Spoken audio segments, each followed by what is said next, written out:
Hello, അപ്പോൾ ഇനി വൈകിട്ടത്തെ പരിപാടികളാണ് കേട്ടോ. വൈകിട്ടാണ് മെയിൻ വരവുകളും കാര്യങ്ങളൊക്കെ. ആദ്യം തന്നെ ആനപ്പൂരമായിരുന്നു കേട്ടോ. ആനയും പഞ്ചവാദിയും ഒക്കെ ഉണ്ടായിരുന്നു. അതൊക്കെ കഴിഞ്ഞതാ ആനകളൊക്കെ പോവുകയും കമ്പാരിറ്റീവ്ലി ഇപ്രാവശ്യം ആനകൾ ഭയങ്കര കുറവായിരുന്നു. 3 എണ്ണേ ഉണ്ടായിരുന്നുള്ളൂ. അതൊക്കെ കഴിഞ്ഞിട്ട് പിന്നെ ഒരു ശൂന്യതയായിരുന്നു. നമ്മൾ ഒരുപാട് നേരം കാത്തിരുന്നതിന് ശേഷം അടുത്ത വരവ്. ആ കാത്തിരിപ്പിൻ്റെ വേദന മറക്കാൻ വേണ്ടിയിട്ട് നമ്മൾ നേരെ പോയിട്ട് ഒരു ഐസ്ക്രീം കഴിക്കാമെന്ന് വിചാരിച്ചു. ഐസ്ക്രീം കഴിക്കുന്നതിൻ്റെ ഇടയിൽ വ്ളോഗ് ടു വ്ളോഗാണ്. ഇവിടുന്ന് അങ്ങോട്ട് വ്ളോഗ് എടുക്കുന്നു, അവിടുന്ന് ഇങ്ങോട്ട് വ്ളോഗ് എടുക്കുന്നു.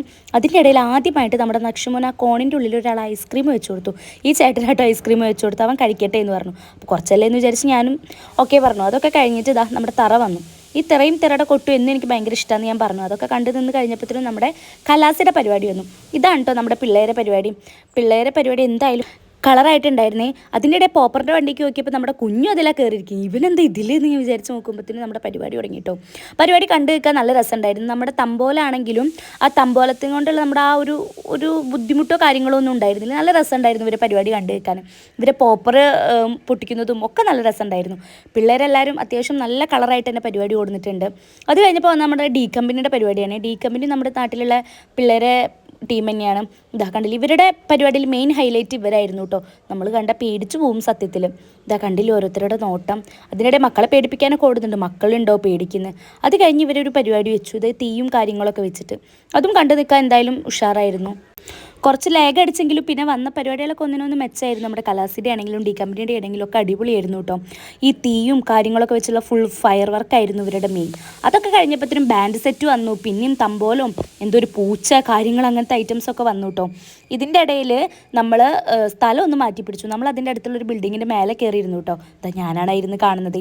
കണ്ടില്ലേ ഒരു പൂച്ചയൊക്കെ. ഇത് കണ്ടപ്പോൾ എനിക്ക് നക്ഷുൻ്റെ ആര് പറഞ്ഞു മ്യാവു അതാണ് ഓർമ്മ വന്നത്. അതൊക്കെ കഴിഞ്ഞപ്പോഴത്തേനും അടുത്ത ടീമിൻ്റെ പരിപാടി വന്നു. ഇതിൽ പല ടീമും ഏതാണെന്ന് പോലും എനിക്കറിയില്ല കേട്ടോ.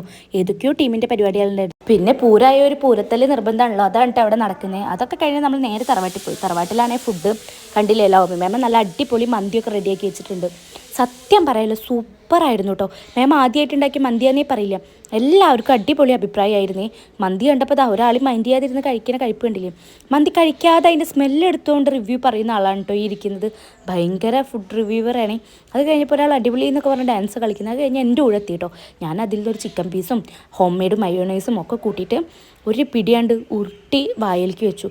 സത്യം പറയല്ലോ സൂപ്പറായിട്ടുണ്ടായിരുന്നു. ഈ ഒരു ഫുഡ് ലൗമി മാം എന്തായാലും കിടുക്കാച്ചിയാക്കി ഉണ്ടാക്കിയിട്ടുണ്ടായിരുന്നു. അതിന് ലൗമി മാമിക്ക് സ്പെഷ്യൽ താങ്ക്സ്.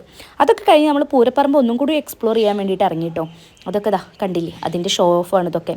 അതൊക്കെ കഴിഞ്ഞ് നമ്മൾ നേരെ പൂരപലഹാരങ്ങൾ മേടിക്കാനായിട്ട് പോയത്.